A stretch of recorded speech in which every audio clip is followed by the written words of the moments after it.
बाबा के स्वरूप को बहुत स्पष्टता से निहारेंगे बुद्धि से।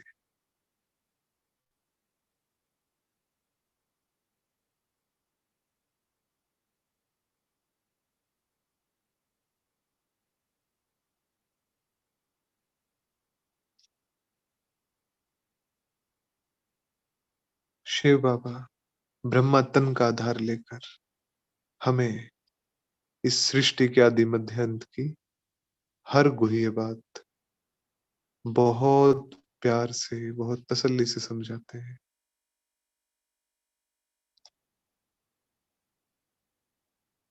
तो महसूस करेंगे शिव बाबा ब्रह्मा के आकारी तन में प्रवेश किया और महावाक्य उच्चारण करेंगे अब। तो ऐसे ही बाबा की, बाप दादा की आंखों में देखते हुए हम 7 मार्च 2023 की साकार मुरली का सार रूप में चिंतन करेंगे, बिल्कुल एकाग्र बाबा पर।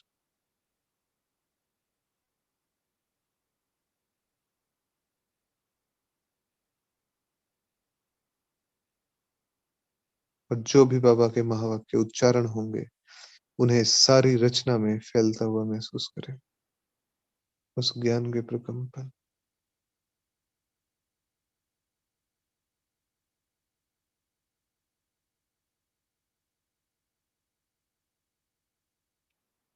ओम शांति। तो बाबा ने विजयी रत्न बनने की विधि बताई। विजयी रत्न बनना है तो क्या करना होगा? जीते जी मरना होगा, अर्थात जीते जी मरना, अर्थात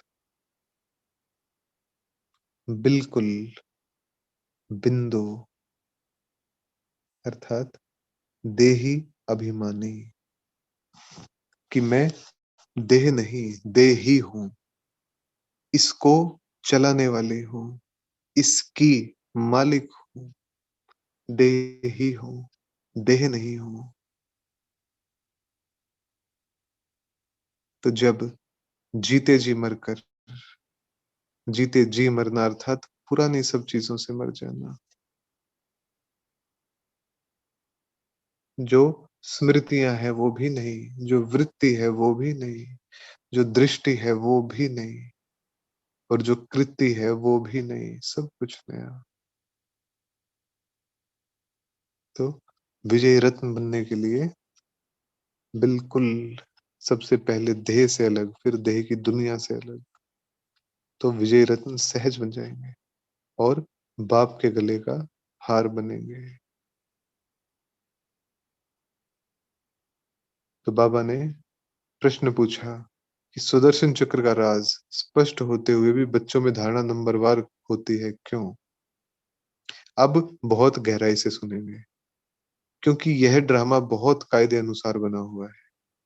माना इस ड्रामा में कुछ भी ऐसे ही नहीं होता, कोई भी सीन ऐसे ही नहीं आती, कोई भी घटना ऐसे ही घटित नहीं हो रही है। उसके पीछे एक मर्म छुपा हुआ है, एक संदर्भ है उस चीज का, क्योंकि ड्रामा कायदे अनुसार बना है। और ऐसे ही ये रचना भी सारी कायदे अनुसार है। बेकायदा ईश्वरीय डिक्शनरी में शब्द ही नहीं है। कायदा, कायदा ही उसको आता है और कायदा ही वो सिखाता है। तो ये ड्रामा कायदे अनुसार बना हुआ है। तो जब उस 84 जन्मों का, पांचों स्वरूपों का और चारों युगों का आत्मा चिंतन करने लगती है, तो उस चिंतन की याद में विघ्न पड़ते हैं, योग घड़ी घड़ी टूटता है, धारणा नहीं हो पाती। तो राजधानी जब स्थापन होती है तो उसमें अलग अलग पद होते हैं। तो जैसा जिसका पद, वैसा ही उसका पुरुषार्थ, वैसे ही उसके कर्म, वैसी उसकी भावनाएं। तो राजधानी स्थापन हो रही है, राजधानी में हर कोई एक जैसा नहीं हो सकता, हर कोई महाराजा महारानी नहीं बन सकता। वहां तो नंबरवार है, वैरायटी पार्ट है। तो ड्रामा को रिस्पेक्ट करते हुए स्वीकार करें इसको।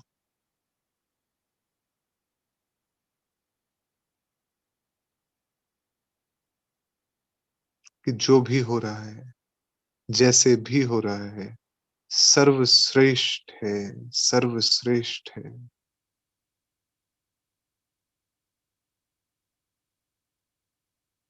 तो ये मरजीवा जन्म है, अर्थात पुराना सब कुछ भूल गए हम। यहाँ पे सब कुछ बाप को सौंप दिया, दे दिया, मिट गए उस पर। तो जैसे ही देह से अलग हुए तो क्या होगा?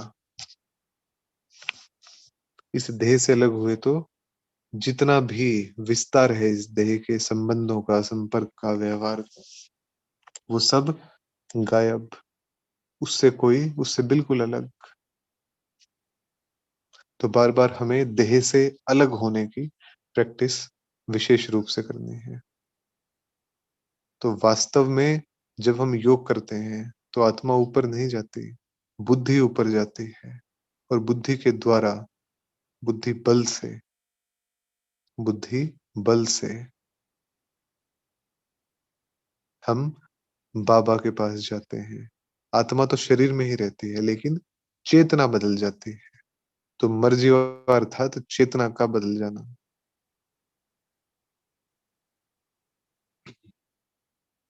तो आत्मा वापिस गई ज्योति ज्योत समाई? बिल्कुल भी नहीं, ऐसा कभी नहीं होता। क्योंकि आत्मा को पुनर्जन्म लेना पड़ता है, और जब भगवान के आने का समय हो तो वो संगम पर आता है। तब आत्मा वापिस जाए जब संगम पूरा हो और स्थापना का कार्य हो चुका हो, तब आत्मा वापिस जाए, तब वो वापिस जा सकते हैं परम धाम में, और जाएंगे सब एक साथ। कोई आगे कोई पीछे, लेकिन एक साथ, टुकड़ों में नहीं। तो बाबा ने समझाया कि पिछाड़ी में जो आत्माएं आती हैं, हो सकता है एक जन्म लेना पड़े, बस वह छोड़ फिर वापस चली जाएगी। तो जैसे हम आत्माओं का 84 जन्मों का पार्ट है, तो ऐसे ही किसी का 80 जन्म का होगा, किसी का 75 जन्म का होगा, किसी का 43 जन्मों का होगा, किसी का 2 जन्मों का, या 1 जन्म का, या कुछ महीने का होगा। लेकिन अपना अपना सबका अकाउंट है, सबका लेखा जोखा है। तो पुनर्जन्म लेने का भी बड़ा भारी हिसाब किताब है। ऐसे ही नहीं समीकरण बैठता कि अगर जन्म लिया है कहीं पे, किन्हीं आत्माओं के बीच में, तो प्रयोजन है उसका। उस प्रयोजन को हमेशा बुद्धि में रखेंगे कि क्यों बाबा ने हमें ही चुना, क्यों ऐसा ही क्यों हुआ, क्योंकि इसी में ही कल्याण समाया हुआ था। तो इसका बहुत भारी हिसाब किताब है। तो मनुष्य तो कितने, एक एक का विस्तार तो बता नहीं सकते। तो बच्चे क्या कहते हैं बाबा से? हे बाबा, हमारी देह के जो भी संबंध हैं वे सब त्याग, अब हम तुम्हारे गले का हार बनने आए हैं, अर्थात जीते जी आपका होने आए हैं। जीते जी होने आए हैं आपका।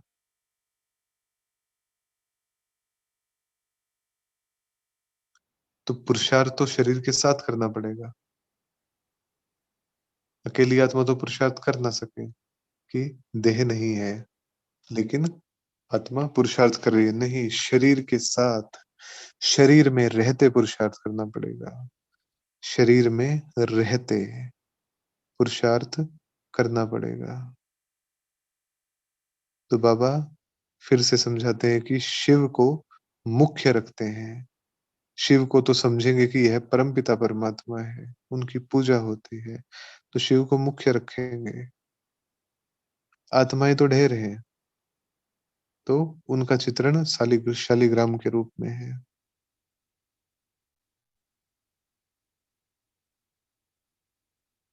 तो किसी को भी मनुष्य आत्माएं नहीं जानती कि क्या इतनी सब आत्माएं पूजने लायक है। नहीं, जैसे 33 करोड़ आत्माओं का गायन होता है 2500 साल पूरे होने तक, अर्थात त्रेता के अंत तक। लेकिन क्या 33 करोड़ के 33 करोड़ की पूजा होती है? नहीं, नहीं होती, ये तो एक गिनती है। तो सभी भारतवासी स्वर्ग के मालिक बन जाएँ या स्वर्ग में चले जाएँ, ये तो कायदा नहीं है। क्योंकि जो सहयोगी बनेगा, तो वहाँ की प्रारब्ध का आधार यहाँ के सहयोग पे है, यहाँ की सेवा पे है। तो बाबा ने बहुत स्पष्ट कहा कि शिव बाबा को जो याद करते हैं, वह स्वर्ग में तो आ जाएँगे, बल ज्ञान किसको न भी दें, तो भी स्वर्ग में आ जाएँगे। वह तो कितना ढेर होंगे, परंतु मुख्य 108 हैं। मम्मा भी देखो कितनी जबरदस्त रत्न है, कितनी पूजा होती है, कितनी पूजी जाती है। तो मुख्य जो मुख्य है उसमें बाबा है, मम्मा है और हम हैं।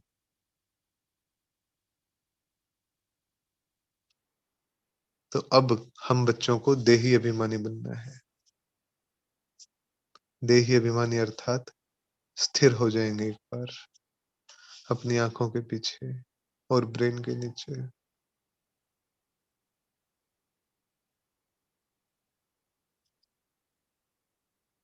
और देखेंगे खुद को चमकता हुआ सितारा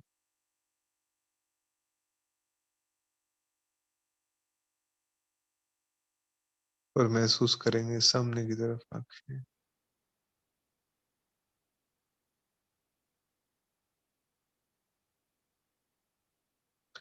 और महसूस करेंगे कि हम आत्मा इन कर्मेंद्रियों की मालिक हो, आँख की, कान की,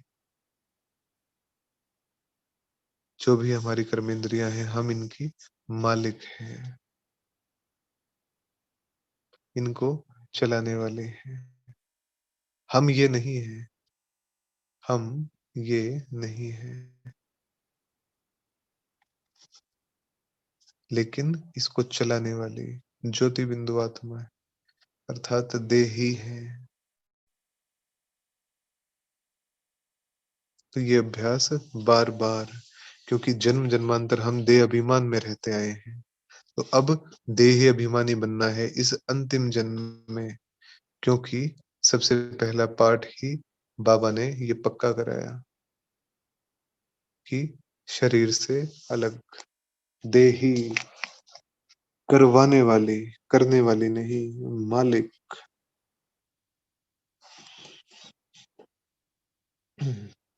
तो प्रजापिता ब्रह्मा सर्वात्माओं में मुख्य है। इन्हीं को आदिदेव, आदम, महावीर भी कहते हैं। तो ये सब गुह्य बातें हैं। कोई आत्मा नहीं जानती कि नंबर 1 आत्मा कौन है और क्या पार्ट बजा के गई है। तो सभी आत्माएं वैसे तो शिव बाबा के गले का हार हैं, लेकिन विशेष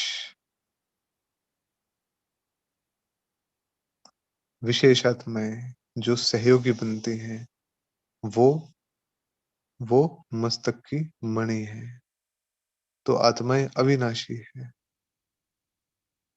और प्रजापिता ब्रह्मा है, वो इमॉर्टल नहीं है, वो मॉर्टल है, शरीर छोड़ दूसरा लेते हैं। तो नई दुनिया कैसे रची जाती है? क्या प्रलय होती है? क्या प्रलय हो जाती है? नहीं, दुनिया तो कायम है। सिर्फ जब पुरानी होती है तो बाप आकर उसको नया बनाते हैं, बस इतना परिवर्तन होता है। पुरानी दुनिया को नया बनाया जाता है, रहने लायक बनाया जाता है। तो हम तो नए से नए थे, बिल्कुल नए थे। हमारी आत्मा पवित्र नहीं थी, प्योर सोना और उनसे फिर हम आत्माओं को ज़ेवर भी सोने का मिला। उसको कायाकल्पतरु कहते हैं। ज़ेवर अर्थात शरीर।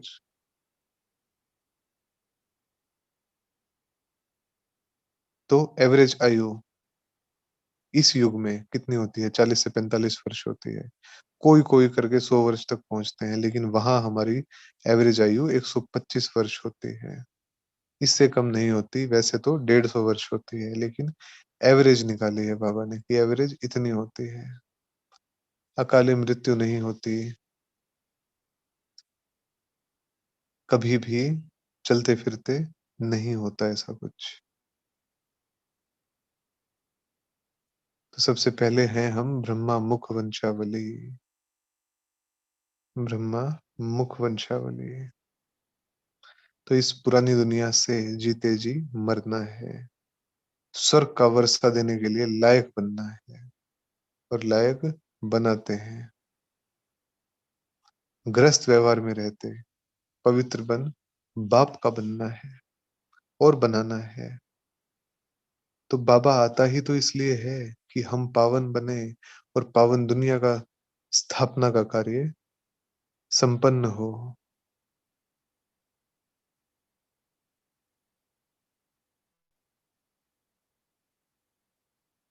तो बाप एक ही बार आते हैं, केवल एक बार। और जब एक बार आते हैं तो इस ब्रह्मांड से लेके और सृष्टि के बिल्कुल आदि मध्य अंत का सारा समाचार हमें मिलता है कि तब ऐसा था, वो ऐसा युग था, फिर उसके बाद ऐसा हुआ, वो ऐसा युग था, फिर उसके बाद विघ्न पड़े और विघ्नों से पार होने के बाद फिर जैसा था फिर वैसा। तो वास्तव में हम ये अभी संगम पे समझते हैं। बड़े से बड़ा कॉलेज और इस कॉलेज के हम स्टूडेंट, या यूं कहें कि स्टूडेंट हैं लेकिन प्रोफेसर बनने की तरफ, प्रिंसिपल बनने की तरफ बढ़ रहे हैं। तो कम से कम 1 हफ्ता तो कायदे से समझाना पड़े तब आत्माएँ समझेंगी, क्योंकि आत्माओं के प्रश्न बहुत होते हैं। पुनर्जन्म को लेके भी होते हैं, मेजॉरिटी इसी चीज़ को लेके होते हैं। और भी काफ़ी प्रकार के प्रश्न होते हैं, तो 7 दिन कंपल्सरी भट्ठी में बिठाना पड़े। तो बाबा ने क्लेरिफाई किया, एग्ज़ाम्पल भी देते हैं बीच-बीच में कि कोई ने बहुत वेद शास्त्र पढ़े हैं, तो शरीर छोड़ते हैं तो उन संस्कारों अनुसार फिर जन्म लेते हैं। तो जैसे संस्कार छोड़ते समय होते हैं शरीर के, वैसे ही उसको मिल जाते हैं।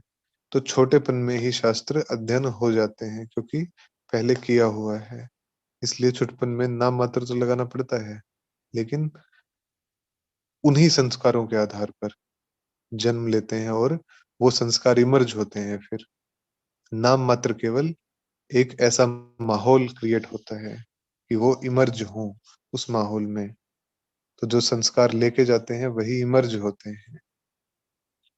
तो बाबा ने कहा कि तुम तो एक ही बार पवित्र बन देवता बनते हो। अब आ जाएँगे अपने स्वरूप में कि तुम एक ही बार पवित्र बनते हो तो देवता बन जाते हो।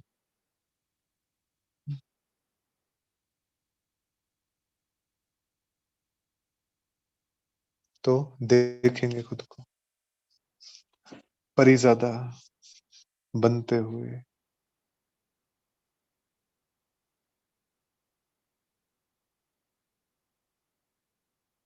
महसूस करेंगे कि हम संगम पे एक ही बार पुरुषार्थ कर देवता बनते हैं।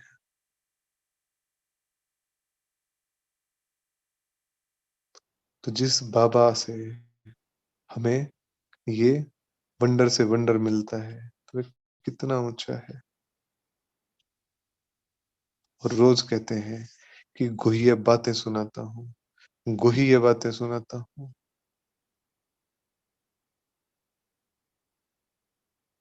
तो ऐसा रूहानी पंडा कहाँ मिलेगा? ऐसी रूहानी यात्रा पर ऐसे रूहानी भाव के साथ कौन बताएगा, कौन समझाएगा? कोई भी नहीं है, कोई जानता ही नहीं है, कोई जानता ही नहीं है।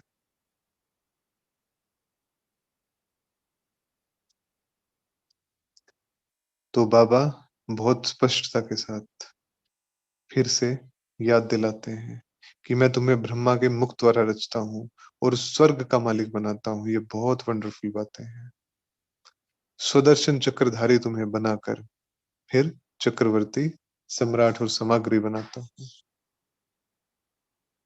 तो जब हम शिव बाबा के बने हैं, तो देही रहने का अभ्यास होना चाहिए। देही होने का अभ्यास होना चाहिए। लगता है मेहनत का काम है, लेकिन मीठा भी इतना है और शुरुआत की बस कुछ समय की अटेंशन की मेहनत है। उसके बाद तो सहज, उसके बाद तो आनंद। जब विनाश होता है तो कलयुग का पुर नीचे चला जाता है, सतयुग ऊपर आ जाता है। अर्थात अर्थात कि वो जो प्रकृति तमोप्रधान थी, उसकी सफाई हो जाती है, जलमग्न होती है और फिर जब वो छँटता है, जब वो ठीक होता है, तब महल।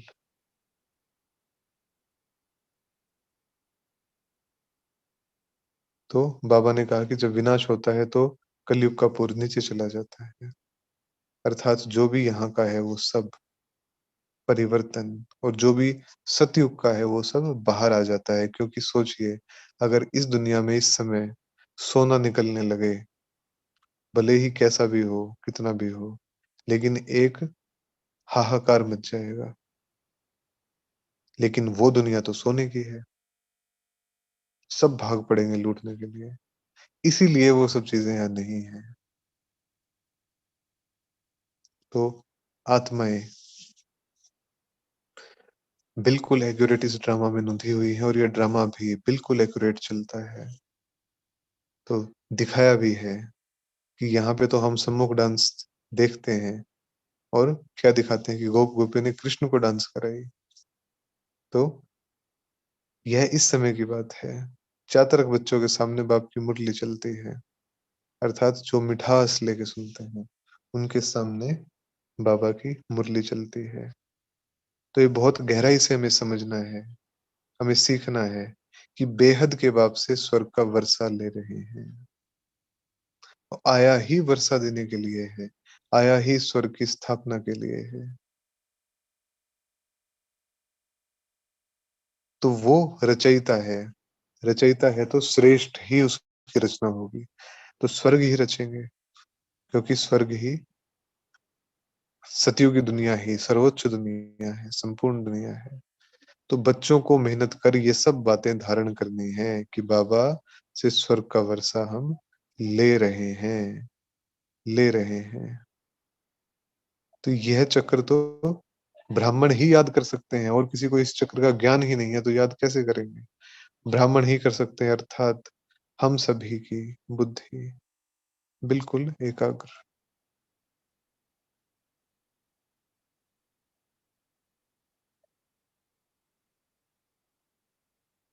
तो इस सुदर्शन चक्र का राज भी बाबा ने कितना साफ बताया है कि यह बुद्धि योग लगाकर चक्र को फिर याद करना है। कहीं भी हिलने नहीं देना है बुद्धि को, कहीं भी। तो बाबा ने कहा कि अगर इतना ही सहज हो तो सभी पास कर लें। फिर नंबरवार मर्तबे, तो अगर किसी से पूछा जाए कि श्री लक्ष्मी श्री नारायण की गद्दी आप लेंगे तो बिल्कुल लेंगे, क्यों नहीं लेंगे? लेकिन ड्रामा ऐसा कायदे अनुसार बना है कि इसमें मुख्य फिक्स हैं, तो मुख्य है 8, उनमें फ़र्क नहीं पड़ सकता। त्रेता के अंत में जितने प्रिंस प्रिंसेस हैं सभी मिलकर ज़रूर यहाँ ही पढ़ते हैं। तो आगे के जो भी होंगे, जितने भी होंगे, तो वो अभी महसूस किया जा सकता है कि जैसा हमारा बर्ताव, हमारा व्यवहार यहाँ है, उसी के आधार पर भविष्य की प्रारब्ध भी जमा हो रही है। तो वो सब प्रिंस प्रिंसेस जो बनेंगे, वो सब अभी यहाँ ही बैठे हैं, यहाँ ही बैठे हैं, लेकिन सतयुग त्रेता नहीं कहेंगे, केवल सतयुग ही कहेंगे। ये सतयुग के प्रिंस प्रिंसेस बैठे हैं, सब यहाँ पे। किंगडम स्थापन करते हैं बाबा और प्रिसेप्टर किंगडम नहीं स्थापन करते हैं। यह वंडरफुल राज है। सतयुग में लक्ष्मी नारायण का राज्य कहाँ से आया? किसने उनको दिया? तो बड़ा वंडरफुल राज है। कलयुग में तो राजा ही है नहीं जो मिल जाए। तो शिव बाबा ने दी। कब दी? संगम पे दी। कलयुग में नहीं दी, संगम पे दी। तो भारतवासी वर्तमान में कंगाल हैं, पहले कितने धनवान थे। लेकिन अब कलयुग की रात पूरी होती है और दिन शुरू होकर बादशाही चलती है। दिन शुरू होकर बादशाही चलती है। अल्लाह अव्वल दिन का खेल दिखाते हैं ना, तो कारून के खजाने निकल आते हैं। तुम सेकंड में दिव्य दृष्टि से वैकुंठ देख आते हो। तो सभी चलेंगे और अपनी दिव्य दृष्टि से वैकुंठ का दर्शन करेंगे। जैसा-जैसा भी हम सभी की बुद्धि में है, वैसा-वैसा ही हम दर्शन करेंगे और गहराई से देखेंगे खुद को देव रूप में।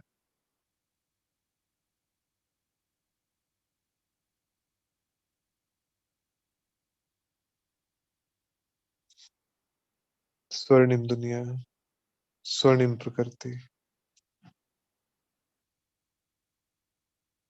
स्वर्णिम सूर्य और सारी रचना बिल्कुल अपनी ओरिजिनल अवस्था में।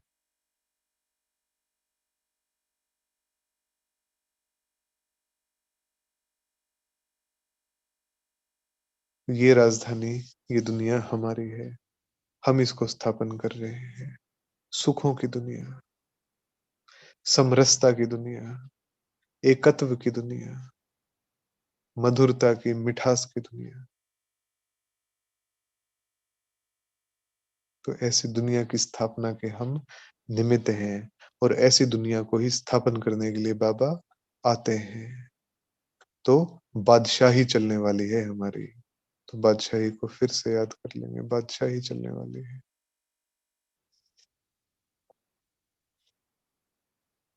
तो माता-पिता, बाप-दादा, बच्चे, सारी फैमिली इकट्ठी बैठी है।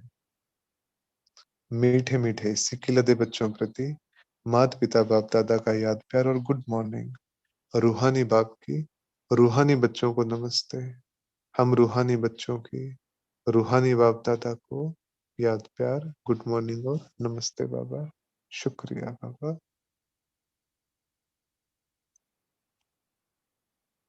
तो अभी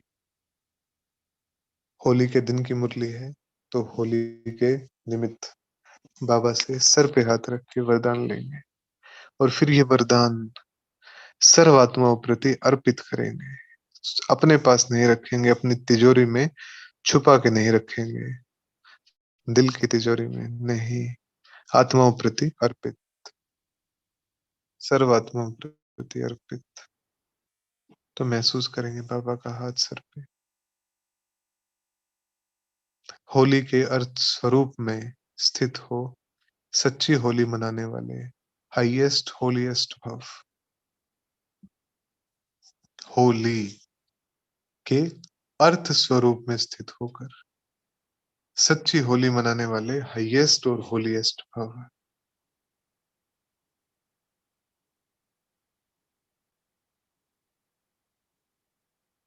तो होली अर्थात जो कुछ हुआ वह हो गया, हो लिया, हो गया।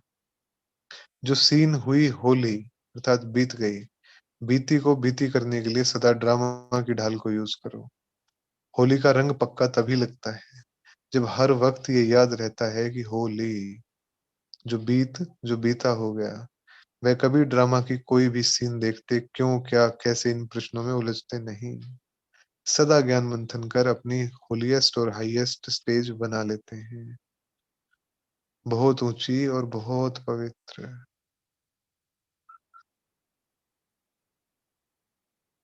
ओम शांति।